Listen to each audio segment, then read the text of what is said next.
চিংড়ি মাছের এই সহজ রেসিপিটা একবার বানিয়ে ফেললে সবসময় বানাতে ইচ্ছে করবে, এটা আমি কথা দিচ্ছি।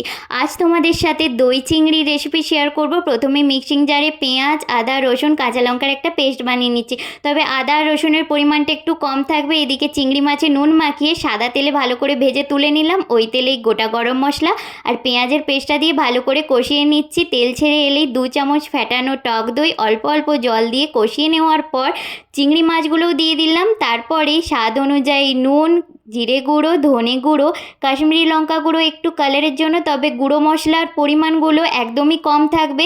স্বাদ অনুযায়ী একটু চিনি দিয়ে আবারও কষিয়ে নেওয়ার পর সামান্য একটু জল দিয়ে ভালো করে ফুটিয়ে নিচ্ছি।